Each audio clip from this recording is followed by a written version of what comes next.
വാപ്പച്ചി ഇത് കരിഞ്ഞിരിക്കുന്നത് ഞാൻ കഴിക്കൂല. ശരിയാണ്, ഇത് കഴിക്കണ്ട, ഇത് കഴിക്കണ്ട, ഇത് കഴിക്കണ്ട. ഞാൻ വേറെ എന്തെങ്കിലും ഉണ്ടാക്കാൻ പറ്റുമോ നോക്കട്ടെ. എന്നാല് ഇന്ന് ഇരിക്ക്, 10 മിനിറ്റ് ഇരിക്കും ഇവിടെ. കയ്യൊക്കെ കഴിക്കുക.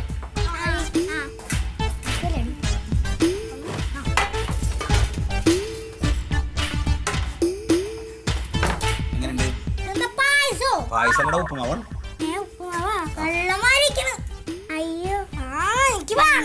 എന്തായാലും കുഴപ്പം ലേശം കുഴപ്പമില്ലടാ. കഴിക്കും ട്ടാ. ഇത് അമ്മ ഉണ്ടാക്കണ ഉപ്പുമാവിന്റെ അതേ ടേസ്റ്റ് ആണ്. കഴിച്ചു നോക്ക്.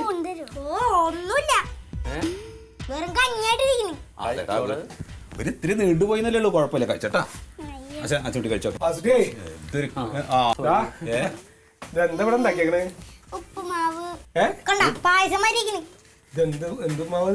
ഇതേ ഒരു ലേശം വെള്ളേറി. അപ്പൊ ഈ ഉപ്പുമാവിന് ഈ റവ എത്ര എടുക്കണ്ട്, വെള്ളം എത്ര എടുക്കണ്ട്, അതൊന്നും പറഞ്ഞില്ല നീ പോങ്ങേ. ഞാനത് കൃത്യമായിട്ട് ചെയ്താ പരിക്ക. ഒരു കുടം വെള്ളം അതിൽ കോരി ഒഴിച്ച് അത് പിന്നെ പറ്റണ്ടേ. അപ്പൊ റവ നോക്കിയിട്ടല്ലേ വെള്ളം പാരേണ്ടത്. ഇവൻ ആദ്യം വെള്ളം ഒഴിക്കി പറഞ്ഞു, ഞാൻ വെള്ളം കൊണ്ട് ഒഴിച്ചു. ഞാൻ ഒരു ഓംലേറ്റും ബ്രെഡും ഉണ്ടാക്കിയാണ്. ഓംലേറ്റ് കരിഞ്ഞ് തകർ കൂടിയായി. അപ്പൊ ഒരു ഓംലേറ്റ് ഉണ്ടാക്കാറില്ല എനിക്ക്. ഇത് പിജ്ജ് കാട്ടി എന്താണ്? എന്നെ കുറ്റം പറഞ്ഞാണ്. അതെ, ഇതിപ്പോ ഒരു കാര്യം ചെയ്തോ. ഇതിപ്പോ ചെയ്യാവുന്ന ഒരു പണി എന്താ വെച്ചാൽ ഇത്തിരി പഞ്ചസാര ഇടുക. തങ്ങൾ കുറുക്കി കഴിഞ്ഞിട്ടുണ്ടെങ്കിൽ ഞങ്ങളുടെ നോമ്പിന് തരിക്കഞ്ഞി ഉണ്ടാക്കൂലേ, കറക്റ്റ് സാധനം. തരിക്കഞ്ഞി മതി ഞങ്ങക്ക്. തരിക്കഞ്ഞി നിനക്ക് തരട്ടോ? തരിക്കഞ്ഞി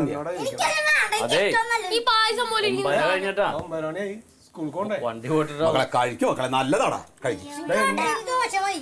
ദോശയൊക്കെ പണിയട്ടെ. എടാ പുറത്ത് മേടിച്ചോണ്ട നേരം വേണ്ട കുട്ടികളെ. എന്തൊരു ഞാൻ വേണേ വണ്ടിക്ക് എന്തെങ്കിലും മേടിച്ചോണ്ടരാ. സമയല്ലട 9 ലിമിറ്റിനെ കൊണ്ടോണ്ട് ഇച്ചിരി കാര്യം ചെയ്യോ. ഓട്ടോറിക്ഷ ഈ കാര്യം ചെയ്യും. ഞാൻ എന്റെ വണ്ടിമ്മ പിറ്റേന്ന് ഒന്ന് സ്കൂളിൽ കൊണ്ടാക്കി ഇവനെ ഇറക്കിയിട്ട് ഇവരുടെ സ്കൂളിന്റെ അവിടേക്ക് ഇവനെ ഇറക്കിയിട്ട് അങ്ങനെ പോയിക്കോ. പോണ വൈക്കും വല്ല നേന്ത്രപ്പഴോ എന്തെങ്കിലും ബിസ്ക്കറ്റ് എന്തെങ്കിലും ഒന്ന് മേടിച്ചു കൊടുക്കും. ഒന്നും കഴിച്ചിട്ടില്ലേ? ആ ബാഗ് എടുത്തോ. ഒരു സാധനം ശരിയാ റെഡിയാക്കണോ? ഒക്കെ എടുത്തിട്ടുണ്ടോ? ആ ബാഗും സാധനങ്ങളും ഒക്കെ എടുത്തിട്ട് വരി. ഒരു പായസം ഉണ്ടാക്കിക്കൊണ്ട് വന്നിരിക്കും. വീട്ടിലും ഇതവസ്ഥ, ഇവിടെ ഇതവസ്ഥ. സാധനങ്ങൾക്കാണ് നമ്മൾ ഉണ്ടാക്കി കൊടുക്കണത്.